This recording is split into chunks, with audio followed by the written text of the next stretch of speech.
Vamos lá, gente. Retornamos aqui na página 193, tá? O numericismo megalomaníaco parece ter se tornado uma prova cabal para legitimar o êxito da liderança e da igreja. Desculpa. Vale tudo para ter cifras? Isso aqui não é uma pergunta, tá? Você precisa retornar a leitura aqui. Calma, devagar. Eu estou bem cansado. O numericismo megalomaníaco parece ter se tornado uma prova cabal para legitimar o êxito da liderança e da igreja. Vale tudo para ter cifras. Transformar culto em show, igreja em empresa, crente em cliente, sacerdócio em negócio, vocação em profissão, verbo em verba, caráter em carisma. Não é sem motivo que Eugene Peterson compara muitos pastores a mero gerentes de loja. Isso aqui me dói, eu ler isso. Por isso que eu tive que retornar a leitura, para que você possa ter contato com cada letra que eu parafraseei aqui desse parágrafo. De fato, o vergonhoso mercado religioso do sensacionalismo, do imediatismo, isso aqui é perigoso demais, e do consumo da fé tem ditado nossos conteúdos. Hoje em dia nós temos uma faculdade teológica, uma escola teológica, onde a gente leciona desde o básico ao bacharel. E pela busca do imediatismo, tem pessoas pulando etapas, já querendo fazer o bacharel. Já entram na escola perguntando assim, mas é quanto tempo? Sim. Quanto tempo concluiu? Tu nem começou. É claro que é uma informação que todo aquele que vai galgar o curso tem que saber. Mas a pessoa mal... A primeira pergunta, quanto tempo? Aí você fala, não, o básico é de tanto período a tanto período. Ah, não, mas aquele outra instituição teológica, eu começo 9 horas da manhã, de tarde já saio já com o meu diploma. Aí vai e faz lá, por causa do imediatismo. Se forma lá e não tem um conhecimento, tem apenas informação. Aí são líderes que vão ser levantados com essa visão do imediatismo. Tendo informação, mas nunca conhecimento. Aí você vê uma igreja, uns líderes, uma membresia de crentes rasos, que não tem profundidade em nada. Informação de tudo, mas não se conhece nada. Vamos lá. Redesenhando nossas motivações. De fato, o vergonhoso mercado religioso, do sensacionalismo, de imediatismo e do consumo da fé, tem ditado nossos conteúdos. Redesenhado nossas motivações, porque eu não quis seguir o que você falou, viu? Redesenhado nossas motivações e metodologias e adulterado nossa pregação, afastando-a da palavra. O clima de competição, concorrência nas instituições eclesiásticas, diz o doutor Zabatiero, favorece a mudança de motivação religiosa do povo. Como evitar o caos vindouro? 1. Voltando à interpretação fiel da palavra. Muitos desafios externos e internos estão diante da Igreja Evangélica do Brasil.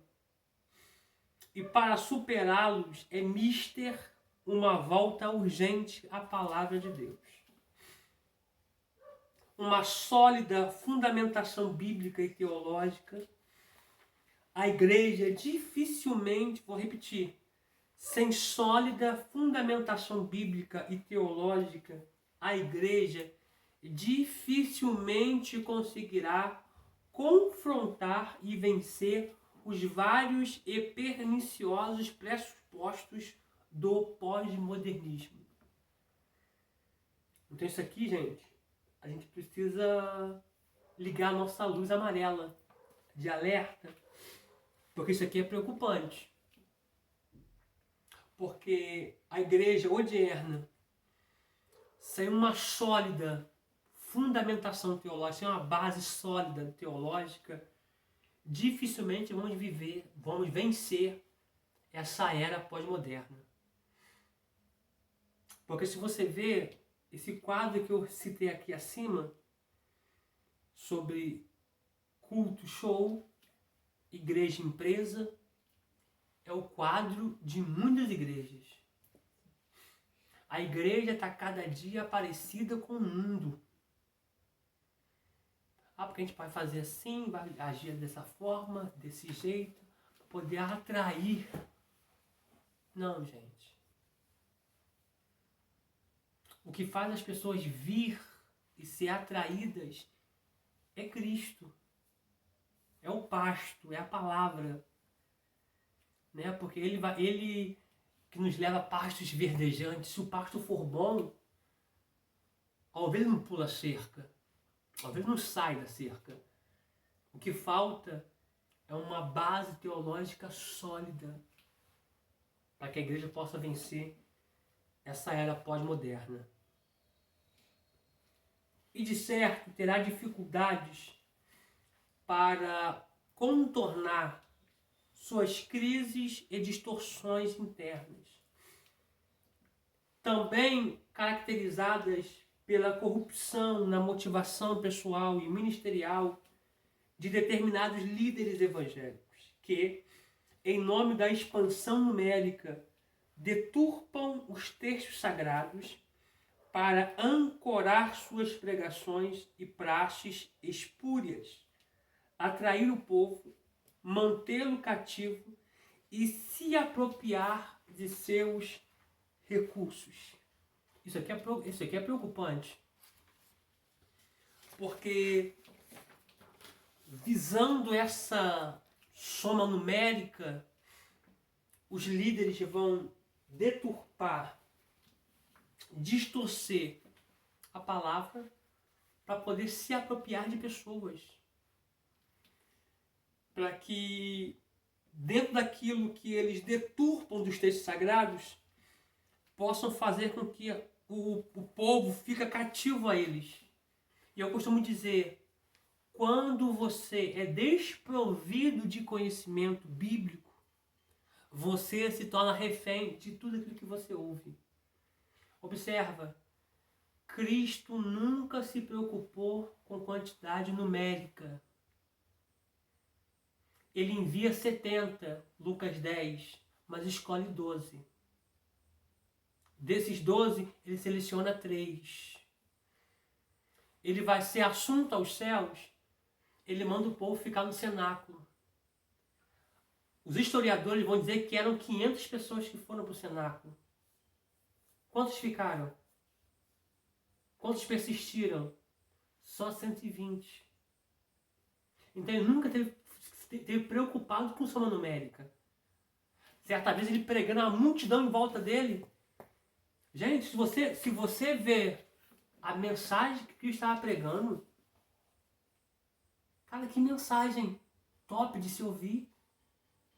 Que mensagem deliciosa. Que mensagem prazerosa. O povo se sentiu ofendido pela mensagem dele e começou a se esvair um a um. Aí Pedro começou a olhar, o povo está indo embora.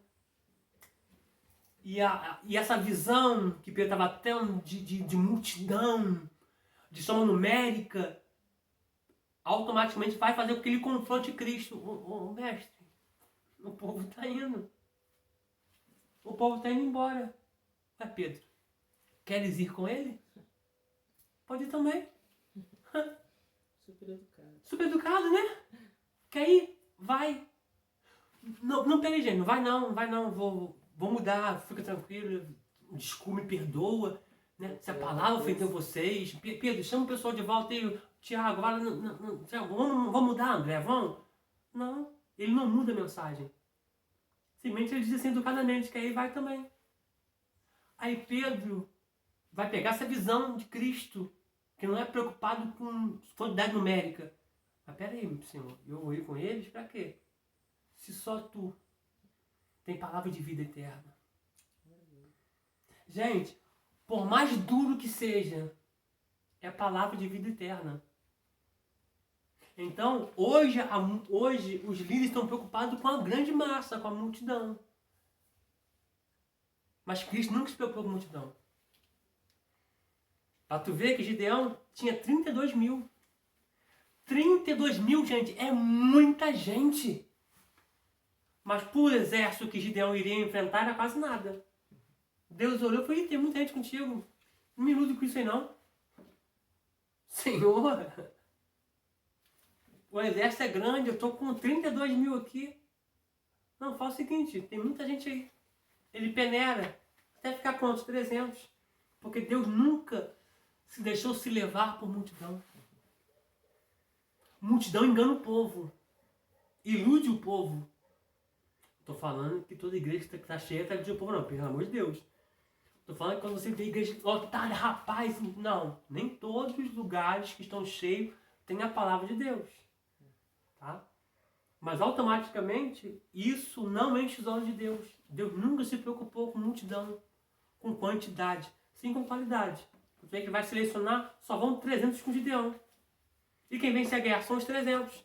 Não precisa nem lutar. Hoje tem pastores que quase ficam sem cabelo porque tem 5, 6 membros, 10. Sim. E quer que a igreja enche. Sim, entendeu? É claro que todo líder quer que a igreja encha, que a igreja esteja lotada. É claro que é muito gostoso você cultuar a Deus com uma igreja lotada, claro.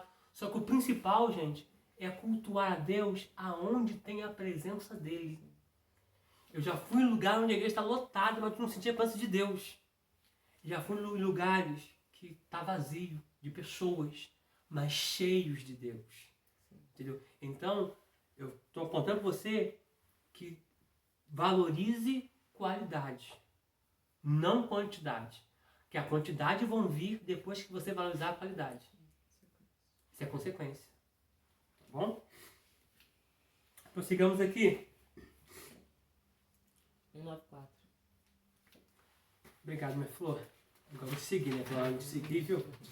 Vamos lá, ó.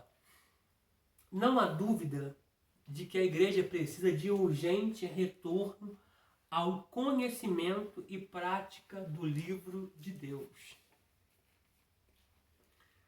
Tais desafios jamais serão superados se a igreja não se voltar à reflexão bíblico-teológico-prática.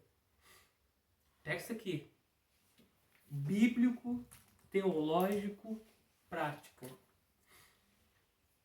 Tá? Bíblico porque é o nosso manual de fé. Teológico que é o estudo que vai fazer a gente conhecer o Deus da sua escritura. E prática, vivência de vida. Enquanto não estiver totalmente vinculada à Bíblia, ela sofrerá as influências danosas de seu eixo contextual. Isso já está acontecendo em vários lugares. Evidentemente, o retorno proposto vai além de se ter uma Bíblia em casa. Ter a Bíblia e não lê-la, embora erro grave, constitui-se prática corriqueira entre os evangélicos brasileiros. Eu estava conversando com a minha esposa ontem, a gente vamos adotar uma prática entre eu e ela, para todo dia, gente, todo dia, tá? Embora a gente tenha dado muita aula, né? Tá? Não vai dando muita aula igual. Esse período aqui nós estamos falando o quê? Estamos tendo contato com a palavra.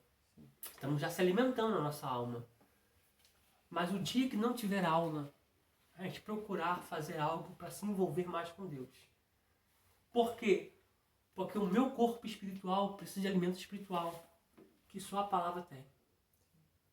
Meu corpo físico precisa de alimento, igual eu estou dando aula, e eu, de estar dando aula, meu corpo precisa de alimento físico. Eu tive que comer, porque já está ficando trêmulo, já estou herdando essa secretária, ficando tremendo. Então eu tive que comer alguma coisa para poder continuar dando aula. Então assim como o meu corpo físico pede alimento, o meu corpo espiritual também tem que pedir alimento. E a pergunta é, tá rindo, né? A pergunta é, como é que alguém consegue ficar uma semana sem se alimentar da palavra de Deus? Hein?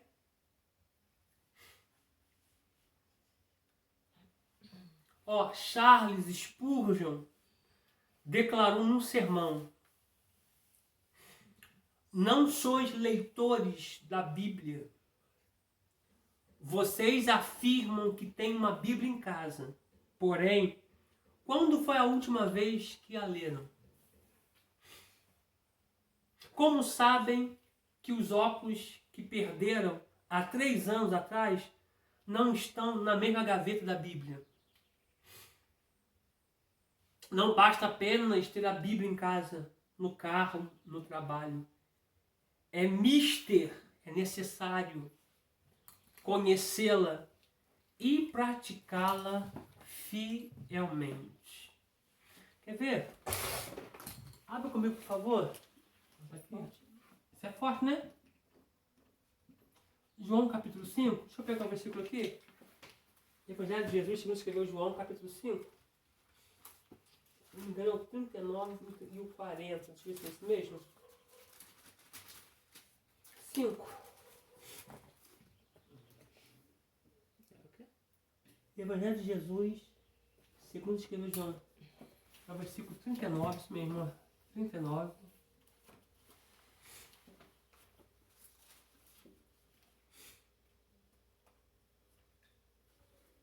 Versículo 39, ó. Olha que tremendo. Olha. Bem cansado, cara. Nossa. Eu falo cansado, gente, não o tanto de aula. Apesar que a gente tá dando aula, mas por causa do tempo vira, acaba com minha respiração. João 5,39. Ficando velho. Ó, examinai as Escrituras. Ó, haja vista que Jesus está falando do Antigo Testamento, tá? O Novo Testamento não havia sido compilado, não havia sido registrado, canonizado, tá? Examinai as Escrituras. O que ele está falando? Vocês têm que examinar a Torá, o Ketuvim e o Neviim, que são os livros proféticos e poéticos, tá? Ou seja, Torá, proféticos e poéticos, tá? Ou Torá, poéticos e proféticos, não tanto faz a ordem, só entendendo que Torá, proféticos e poéticos. Examinar as Escrituras, porque vós cuidais ter nelas a vida eterna, e são elas que testificam de mim. Examinai as Escrituras, porque cuidais de estar nela a vida eterna, e elas falam de mim. Olha a importância de se examinar a Escritura, não ler, examinar, porque examinar é uma coisa, ler é outra. Tem gente que fala que ele já leu a Bíblia 30 vezes. É, gente, eu vou ser sério com vocês, eu nunca li a Bíblia toda. Lido com ela desde os 14 a 24 anos. Meu primeiro seminário foi de 14 anos, eu acabei de revelar a minha idade com vocês aí. Meu primeiro seminário foi 14 anos de idade. 14, 24, 34. Eu li a Bíblia 24 anos, nunca li a Bíblia toda. Porque a Bíblia não é feita para ler, é feita para examinar. E olha que eu passo o plano de leitura para muitos alunos e eu nunca li toda. Então, não é para ler, é para se examinar. Porque cuidar de estar nela a vida eterna. E ela é o que testificam de mim, dizendo Jesus. Então, muita gente hoje erra, são fracos, porque não conhece a palavra. Enche a boca para falar que leu a Bíblia. Né? E vai ver a vida dela. Não basta apenas ter a Bíblia em casa, no carro, no trabalho. É mister conhecê-la e praticá-la fielmente. A Bíblia ainda é o livro mais vendido no mundo. Observe isso aqui. É best-seller. É o livro mais vendido no mundo. E o menos lido.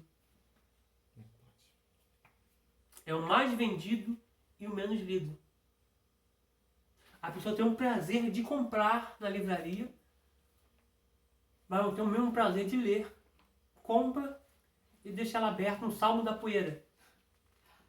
Que é o famoso Salmo 91. Desculpa se esse termo, tá? Não leva para pejorativo, não. É porque fica aberta, a página fica toda amarelada.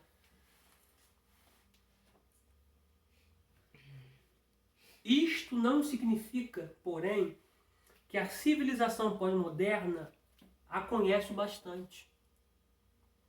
Pesquisas confiáveis, para a nossa vergonha, revelam o contrário.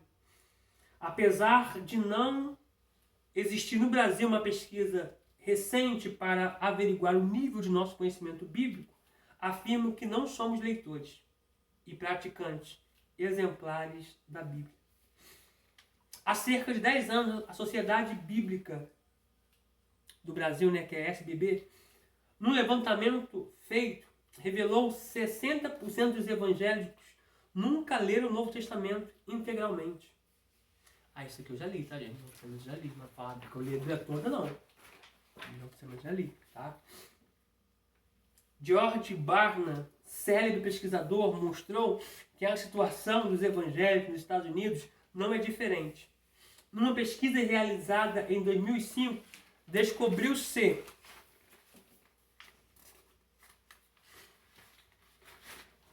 93% das residências pesquisadas possuem um ou mais exemplar da Bíblia. 12% dos entrevistados garantiram ler as Escrituras todos os dias. 57% confessaram que passaram mais de uma semana sem ler a Bíblia. 31% acredita que o dito popular Deus ajuda a quem cedo madruga está nas páginas da Bíblia. 48% acredita que o livro de Tomé, um texto apócrifo, um livro apócrifo, é um dos 66 livros que compõem a Bíblia cristã. 52% não sabia que existia o livro de Jonas. 58% desconhece quem pregou o Sermão do Monte. David Larsen acrescenta outras observações interessantes. Uma surpreendente estimativa afirma que 61% da população norte-americana não consegue ler com aproveitamento um livro, texto usado no ensino médio. Cita ainda uma afirmativa de Alain Blum. Nos Estados Unidos, falando de maneira prática, a Bíblia era a última cultura comum, aquela que unia o simples e o sofisticado, o pobre e o rico, o jovem e o velho, e que deu o caráter de seriedade aos livros. Larsen menciona ainda George Steiner, atônito diante do desaparecimento do conhecimento da Bíblia em nosso tempo, ao escrever seu lamento à revista New York. Depois Larsen arremata: apenas metade dos protestantes entrevistados foi capaz de citar até 4 ou 10 mandamentos. 10 mandamentos. Aliás, 4 dos 10 mandamentos. E deixa eu falar o que você quer rapidinho. Não são 10, tá? No decálogo ali a gente preconizou 10. São 613 leis, preceitos, estatutos e mandamentos. 40% dos protestantes nunca ou quase nunca leem a Bíblia, apesar de ter cerca de 500 milhões dela em circulação. Um estudo descobriu que entre os protestantes entrevistados que frequentam a igreja, 63% não conseguiam saber a diferença entre o Antigo e o Novo Testamento. Essa pesquisa pode ser quebrada a partir do momento que você começar a ter a sua Bíblia como seu livro de cabeceira. Antes de dormir e ao acordar, você tem um devocional. Poucos sabiam, pelo menos alguma coisa sobre os profetas e menos ainda conseguiam aplicar a história do bom samaritano à vida diária. Assuntos bíblicos como esse foram apenas parcialmente compreendidos. Vamos lá. Não tenciono pregar a igreja norte-americana para ser bode expiatório. Uma coisa, contudo, é certa. Se a nação mais evoluída do planeta, singular celeiro de grandes teólogos, reveladora de pregadores de renome internacional, enfrenta dificuldades para meditar no livro de Deus, imagina um país emergente como o nosso, onde a população não ocupa posição privilegiada nos índices educacionais, onde boa parte de nossa gente, pobre e modesta, sequer foi alfabetizada, onde crianças aterrorizadas pela fome devastadora se veem forçadas a deixar a escola e procurar trabalho ou morrem desnutridas com os demais membros da família, onde líderes de igrejas evangélicas visivelmente despreparados combatem categoricamente a capacitação bíblica e teológica. Isso aqui eu preciso falar. Líderes despreparados, que não estudaram, não fizeram uma teologia, não estuda e quer combater o ensino das igrejas, que teologia é coisa do diabo, coisa do diabo é o seu comportamento. Onde embusteiros motivados pelo lucro fácil abrem igrejas às quais oferecem em troca de dinheiro os favores que o sagrado pode propiciar, saúde, felicidade e prosperidade econômica. Que a palavra, como orientou Paulo, habite em nossos corações. Colossenses 3,16. Vamos ler. Colossenses 3,16. Diz assim, ó. A palavra de Cristo habite em vós abundantemente em toda sabedoria, ensinando-vos e admoestando-vos uns aos outros, com salmos, hinos e cânticos espirituais, cantando ao Senhor com graça em vosso coração. Ou seja, alegrando nosso íntimo, orientando os nossos passos, aliás, alegrando nosso íntimo, Salmo 19:8, orientando os nossos passos, Salmo 119, 105, que é luz para meus caminhos e lâmpada para meus pés é a tua palavra. Iluminando a nossa mente, Salmo 119, 130, sendo nossa fonte de meditação diária, Salmo 119, 97, de nutrição, Jeremias 15, 16, de purificação de intenções, Hebreus 4, 12, de renovação do nosso ser, Romanos 12, 2. Sim, a revitalização da igreja evangélica em nosso país passa pelo retorno urgente e incondicional da palavra de Deus e ao compromisso de vivenciá-la persistentemente. Tá? Na próxima aula, da sequência à página 197. Tá? 197. Que essa pesquisa ela possa ser quebrada. Seja um leitor assíduo da palavra de Deus. Medite nela de dia e de noite, segundo o que Deus orientou para Josué, porque só assim o Senhor fará prosperar os teus caminhos. Tá bom? A gente se despede aqui orando que essa pesquisa seja quebrada, porque essa pesquisa foi feita nos Estados Unidos. top 1 do mundo, né? Hoje em dia é a China, né? Mas está entre China e Estados Unidos, top 1, né? Onde Deus levantou vários pregadores de renome internacionais, celeiro de príncipes, como Spurgeon, como Eduardo, como vários príncipes que foram levantados naquela região, hoje passa por essa decadência espiritual. Que Deus levante pessoas que amem o livro dele, que é a palavra de Deus, que é a Bíblia Sagrada. Senhor, nós te louvamos, ó Pai, e te glorificamos. Embora o nosso corpo físico esteja debilitado, Senhor, renova nossas forças, renova o nosso vigor, ó Pai, o nosso intelecto, a nossa mente. Que nós possamos, ó Pai, não somente, ó Pai, sermos leitores, mas praticantes assíduos da Tua Palavra, Senhor. Que a Tua Palavra seja fonte de alimento nutricional para a nossa vida espiritual, dia após dia. Que possamos colocar em prática tudo aquilo que professamos, não para mérito, mas que é para a glória e honra do Teu nome. Em nome de Jesus, amém. E graças a Deus, eu me despeço aqui de você, tá bom? Com a paz do Senhor. Que Cristo te abençoe e te guarde. E até a próxima aula.